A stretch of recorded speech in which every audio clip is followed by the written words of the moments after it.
The ANDsemble, brought to you by ANDTheatre Company. Very nice people in New York City that they're a production company, so they help you with programs and all sorts of different things. They're really, really super nice people. And the ANDsemble is the ensemble, the theater company, the amazing actors, and uses improv to develop new works. And so these are long-form improvisational actors, professional actors improvising. Hey, I would like to introduce them to you, if that would be all right, in alphabetical order. We got Amanda Bigford. Hi, Amanda. We got Taylor Edwards. Hey, Taylor. We got Mary Hynes. We got Mike Lawler. We got Elke Reid. How are you doing? And I'm your host, Scotty Watson. Hey, we're gonna do a form called That Makes Me Think Of, where we start with your suggestion, and then through monologues and scenes, we explore your suggestion to figure out what that really makes us think of when you say that. Our suggestion today comes from the internet. The internet. It's brought to you by commerce. I didn't want to say porn. It's actually, I wanted to say thank you to the person who gave us our suggestion, Hilary Chaplain, old friend of mine, member of ANDTheatre Company, best damn clown in the world. If you ever see a clowning class taught by Hilary Chaplain, you take it or I'll kick your ass. That's my suggestion. Anyway, Hilary's suggestion, I asked, what gives you joy? What gives you joy? And Hilary's answer was salty crunchy. Salty. Mary just exploded. Mary is blown up all over the place. So salty crunchy is our opening suggestion. And Amanda, you're going to have our opening monologue. The rest of us are going to go away. Well, salty crunchy makes me think of when growing up, things were just one way or the other. You either had salty or I'm thinking sweet and salty now. No, not salty crunchy. That makes no sense. Okay, well, I'm just going to go with sweet and salty then, which it comes from salty crunchy. So you would have sweet and you would have salty. Never the two should meet. But now there's all these crazes for having sweet and salty together, and which I approve of, frankly. But a lot of people seem really offended by it. Like it's the worst idea you could have. Like, for instance, I had a salted caramel chicken wing one day, and that probably sounds like something Dr. Frankenstein himself created in his laboratory, but it was incredible. Do yourself a favor, if you ever see that on the menu, order it, because that works. But then going back to salty and crunchy, that's really the classic combination, and that works all the time. So, sugar. You've been pretty popular lately in the spice cabinet.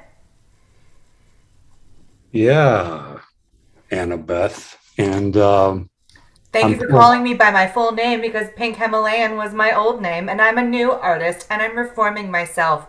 Sugar.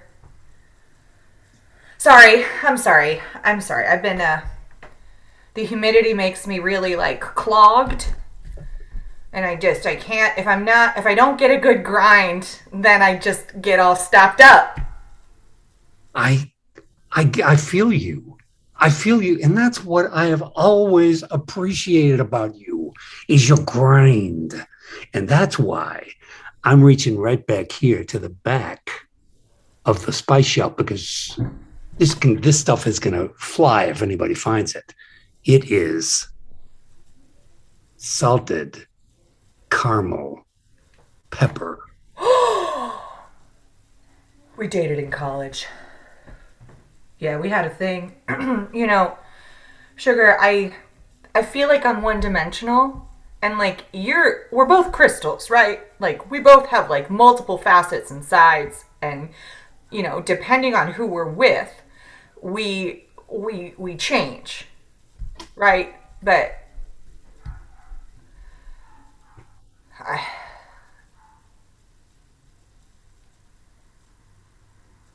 just don't know who I am anymore. I don't know who I am anymore, you were like, let's do our own thing. And I was like, okay. you know, like sweet and salty. Like, let's try just being sweet, and then let's just try being salty, and like just go our own ways. Oh no. Oh. Stop. I can't stand it when you get into this. I'm not worthy. I'm not having it anymore. But I'm so bad for the human system. Like I say sodium, but they're like sodium. You know? Like, and you're like, you've got to lean into who you are. That's what I want to see from you right now. No more stepping back. You are the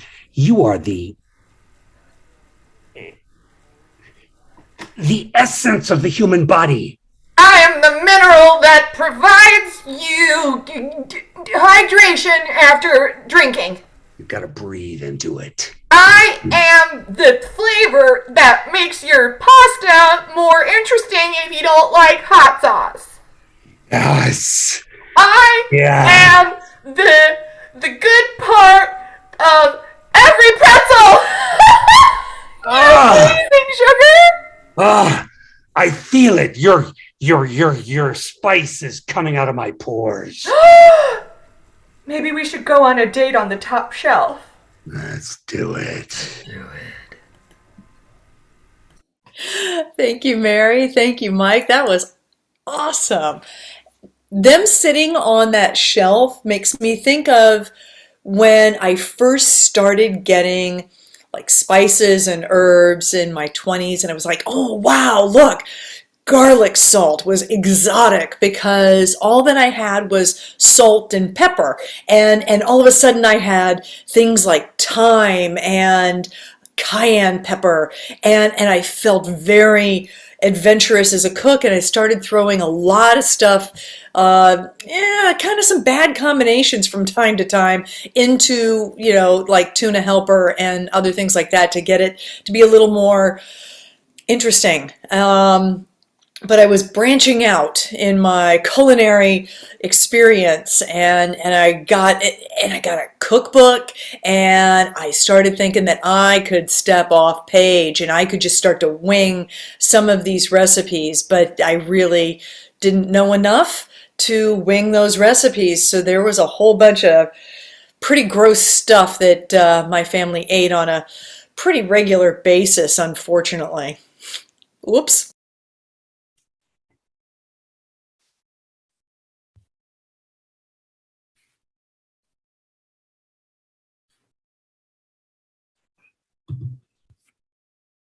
I realized you couldn't hear me. I was thinking internally. And I felt it. I felt that you were doing that. I felt it. I felt. Right. Yeah. Man, you and your anchovies. I can't believe you love eating those things. They're the best. I put them in everything, Yeah, and in your mouth, they smell, Petey.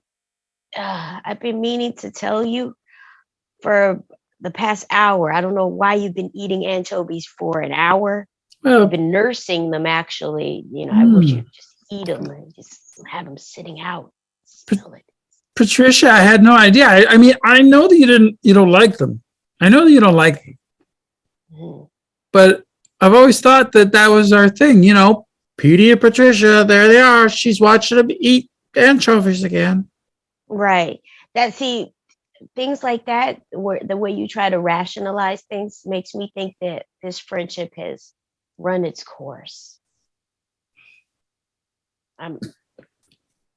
Did you just spit out the anchovy? You should have just finished it. Ugh. Well, you don't eat them. I'm the only one that eats them, so it's my spit. That's not what's. Oh, you're retching. Don't. Oh, okay. It's down. Go ahead. I feel like if I'm making you retch, that's a problem in the relationship. I know. That's why I'm trying to tell you that I feel like this relationship has run its course. I don't think we can be friends anymore. It's getting to the point where you're literally repulsing me. And Well, I don't want those to. are bad words for friends. You don't I want friends know. that repulse you. I know exactly. So, which is my point exactly, that we shouldn't be friends anymore, because I don't want to. I don't want to hate you. Right There's, now, I'm still in a good place where if I pass by you, I'd be like, "What's up, Petey? How you doing?" I go, But hi, Patricia. yeah, we don't. I get it. So But I just feel like, yeah, huh? but if it feels like that you're saying that if we continued in the road that we are, I'd go, hi, Patricia, and you go fuck yourself, Petey. Yeah, maybe I wouldn't say it like that, but yeah, something to the effect of like, fuck you, get out of my face. Yeah, but yeah, and I don't want to do that. I don't want to do that because I like you. I do like you. There's good qualities about you. You're loyal. You're always there when I need you. Why? Well, I like you. I like you very much too. So let's not see each other anymore to save Right. the friendship. Right. Well, see, now that I'm saying it out loud, you are always there when I need you. And I don't want to lose that part of the relationship, if that makes sense. Oh, okay then. Well, I'll always be here, Right. but I Yeah. won't eat these anymore. No. You could eat it. We don't have to hang out as much. When I need you, I call you. Um, Is it? But right now, I don't need you. no. So I'm gonna. Me too. Yeah. Ooh. Close your mouth. You're chewing.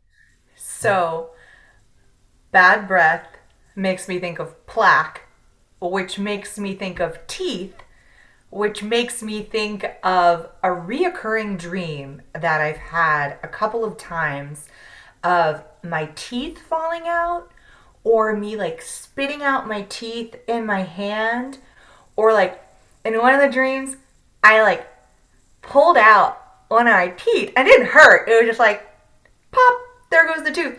And then underneath it was a little tooth that was like, I'm ready for my turn to be a tooth in this mouth. Tooth in this mouth. So I have to put my object work tooth somewhere. So I looked it up. And apparently it's a positive thing, because most of the time, like, death means rebirth and like things like that. So apparently your teeth falling out is actually a sign of really big like metamorphosis and change. So now it's to the point where when I have a tooth falling out dream, I go, cool.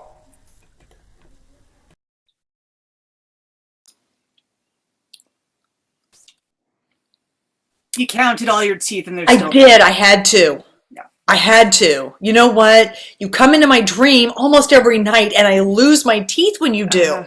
Yeah, so when we see each other in the office, obviously. Right? It's a little weird for me. I'm so glad you understand that. Oh my God, kitten. I got to tell you, I was a little worried about telling you that. Well, I mean, you were giving me really strange looks. I was starting to wonder what was going on. I don't know why you keep showing up in my dreams, so it's a little weird for me because I know you're a dream hopper. And I do politely ask you to, remain in your own wherever you are when you sleep. I mean, this one, in the beginning, was hopping into your dreams, but honestly, this was not me. Wait, what? No, I was in Daryl's dream last night. Oh, yeah. No. Yeah. Which means it was probably Polly again doing that identity shift thing. I hate it when he does that. That it does get old. It does get old. Yeah. Freaks me out. Me too. And he makes me look like a creep. I'm not a creep. I'm You're not stealing your not. teeth. You're not. You're just the harbinger of big changes. And so I don't know what his obsession with teeth is, though. That's weird, isn't it? It's so weird. Like, if I'm going to hop into someone's dream, I'm going to kill them, I'm going to make sure they die. I know. Yeah, that hasn't been pleasant for me, just an FYI. No, I do make it very unpleasant. Well, I mean, it's practical, right? Because if you have like a small death dream where you trip over something, you're dead, that's not going to make an impact. Yeah, I gotta tell you, the train running over me with you just barreling down the tracks, really terrifying. And then there was the, booting me off the cliff from, 20 million feet up. Yeah. Oh, you I hate screamed? those. It did, yes, for a very long time. Please stop. Okay. I could do a lake of fire. We haven't tried that yet. No, just the whole, I don't get a good night's sleep and then my work performance the next day, but you know that already. Just stop killing me in my dreams, okay? Well, now that you mention your work performance, oh, this is awkward. Well, okay, so Mrs. McGuire wanted me to come and talk to you. Your numbers aren't great. Well, no kidding! Okay. Who's in my dream killing me every night? And you don't just kill me once, you kill me every time I go to REM. You need to make a lot of changes in your life. I've got to get some sleep so I can have a crisp, fresh perspective in the morning. And if I'm dying every night like 8 or 10 times, how is that going to happen? Okay, I'll tell you what. Tonight, I'm not going to kill you in your dreams. I'll just break a leg or something. Oh, thank God. Oh, I'll be able to get through the night. This is excellent. Thank you so much, kitten. We're friends. We are. Amanda and Taylor.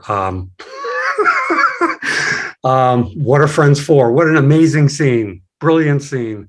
Reminds me of how much I cherish good sleep. And when I don't have it, I'm a wreck. Things that cause me not to have good sleep. Falling dreams. Had them? Falling dreams.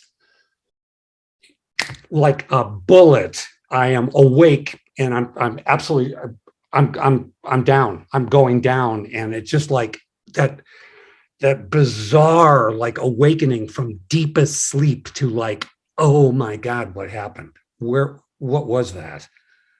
Oh my God, then it's just a dream. Oh, it was just a dream. I can go back to sleep. Yeah, sometimes I can. Sometimes, yeah. It just, there's something bubbling. There's some change happening.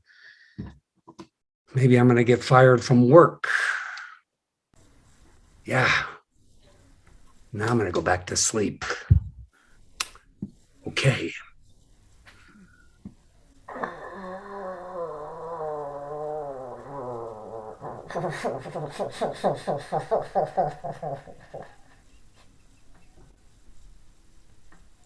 I haven't slept in so long, Dan. Oh, Bailey, you look bad. I look so bad. I got bags under my bags, and then inside those bags they have cute little travel cases, and inside the travel cases there's pretty little makeup kits that match the outside bag. Oh, that's the definition of bad. And I would normally don't walk over to somebody and say they look bad, but you, Bailey, you look bad.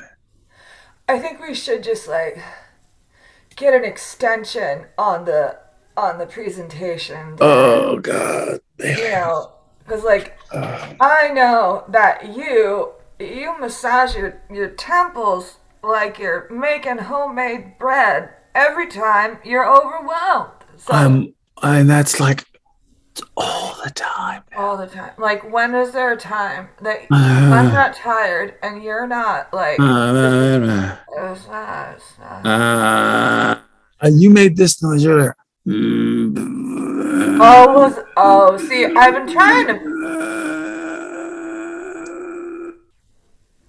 Yeah, that's it. I've been trying this meditation called The Mind of a Bear. And they say that the way to rejuvenate yourself is to channel a bear.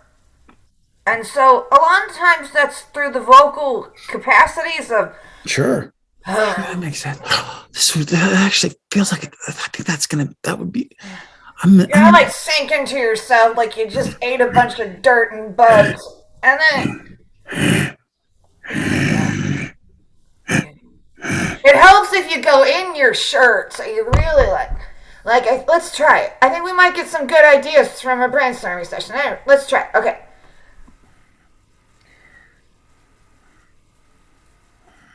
No, you don't. No, it's no claws. You're already in your hibernation cave. And you just settle in. That's good. I just got an idea. What's The new tagline for Cozy Blankets is settle in. Lynn, Settle in. that's what bears do, is they settle in for the winter. Bailey, you're a genius. My head. I don't have to Look touch at my you. head. Yeah. Your bags are gone. They're just like tiny little snack ziplocs. Tiny little snack ziplocs. That's a Bailey. This isn't just for advertising anymore. This is going to change life as we know it. Yeah. When you feel like you gotta massage the stress out of your temples, and when you just want to put your bags down, settle in. Settle in. We're getting our bonus this year, Dan. Gonna settle into that bonus. I might buy some luggage.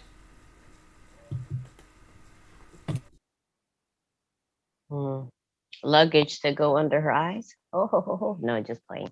The interesting scene. There was a lot going on, but that reminded me that when they were pulling their stuff up, their shirts, it was reminding me of that movie, Master of Disguise with Dana Carvey.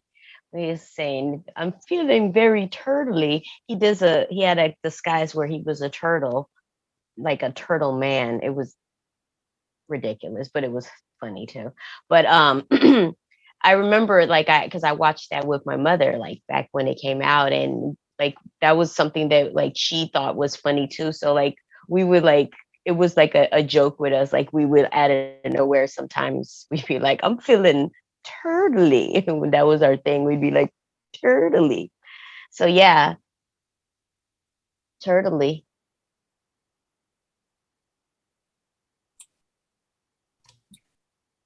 I don't understand what it means to grow up to become a turtle man.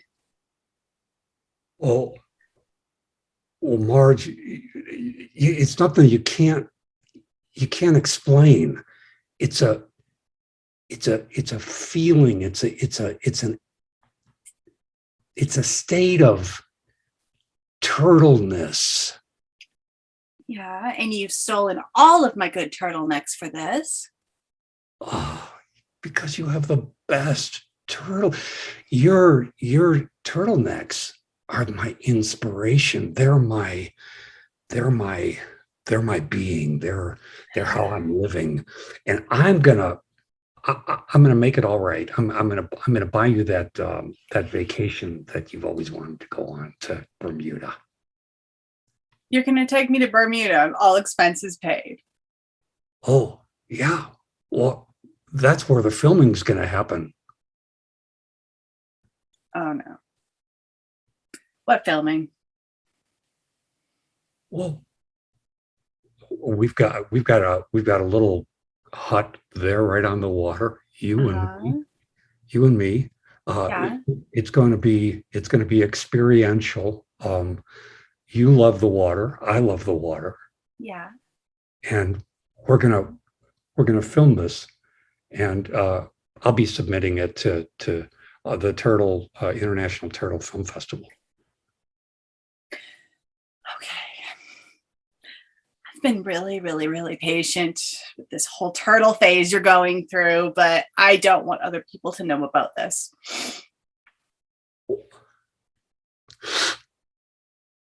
Marjorie,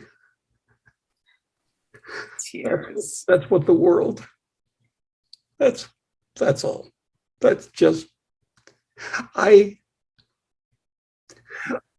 turtle is wanting. My turtle wants Uh-huh.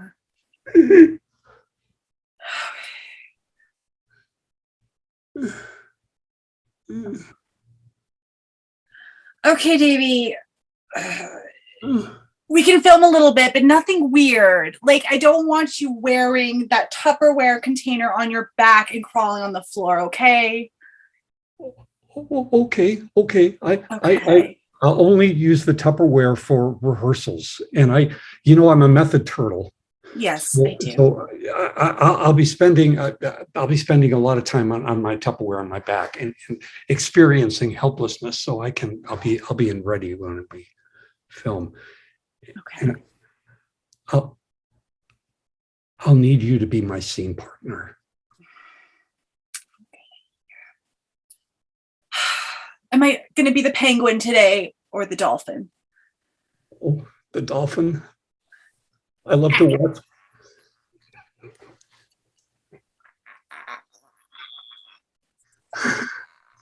You're the best. I love you. I love you. Oh, you're beautiful. It's May here in where I live. I actually live on the other side of the Hudson in New Jersey. And May and June is when the turtles come out and they dig their little things and they lay their eggs. And there's a lot of them. A lot of them come out over the course of May and into June, and it's fascinating to watch them. It's fascinating to live this close to wildlife in New Jersey, where I live used to just all be manufacturing, and now they're reclaiming the land and reflooding it and cleaning it up, and we're surrounded by nature and turtles and birds, and it's really a wonderful thing to have nature that close in to you, that close up. It's a privilege to be around.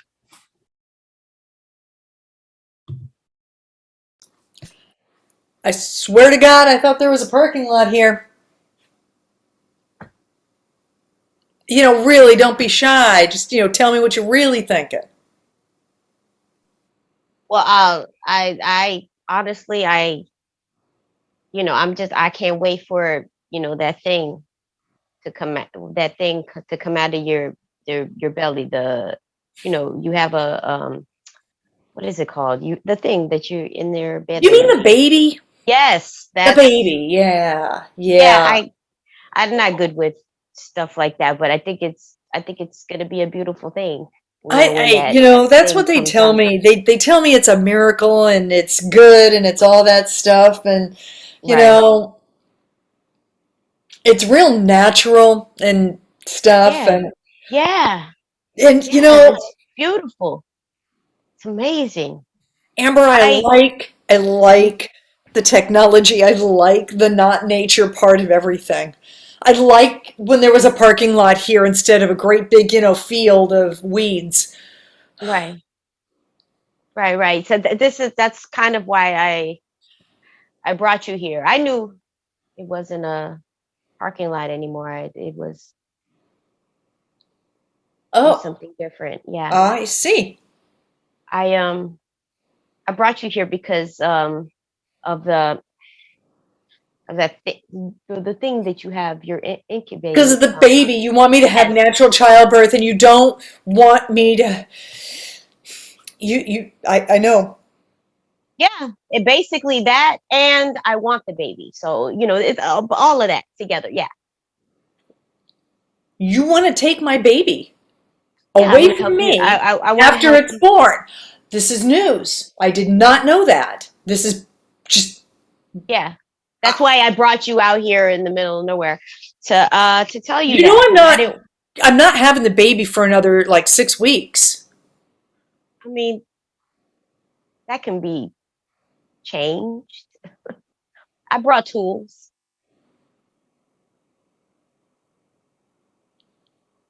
Oh, well. Yeah. This is going to be beautiful. This is a little awkward for me, Amber, because I don't think of you that way. And I'm not going to allow you to go near my little lady bits. I don't think it. Whoa, hold up. Yeah, see, you would have to I'm go not. near. You I'm have to go not near my lady bits to interested. get the baby, and Right. you're a friend, but Right. I'm not letting you near my lady bits, and you can't have my Okay. baby.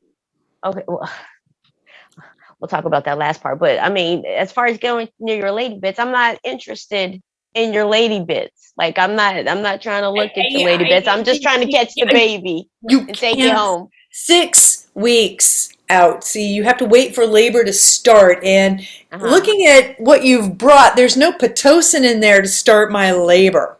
Oh no, I brought some hot sauce. It's I not heard. going to work the same. I'm just going to get gassy. Yeah. Well, maybe if I pour it down your throat. Sorry, that's just going to make gassy baby. Right. We Yeah, can try it though. we really can't. See, come on back, everybody. There you go. Hilary Chaplain, thank you for your suggestion of salty crunchy. And we went from salty crunchy to the most I awkward want your baby. delivery in brought human tools. history. So we all need a little bit of therapy. Hey, I want to introduce the actors one more time. And if you love the actors, you go, oh, I have to have this person for my project. There's an email down below. You send us an email. We will hook you up. Tonight we had Elke Reid. Hi, Elke. We had Mike Lawler. We had Amanda Bigford. We had Mary Hynes. And we had Taylor Edwards. And I'm your host, Scotty Watson. Once again, there's information about ANDTheatre Company. Very nice production company in New York City that has all sorts of programs that'll help take your idea right to production. And if you want to throw them $5, if you watch this, you went, hey, that was fun. There's also a link for that. So thank you. And more than anything, thank you for being somebody on the internet watching improv. You are a special and rare flower. And we adore you. Thank you for watching. All right. I'll see you next week.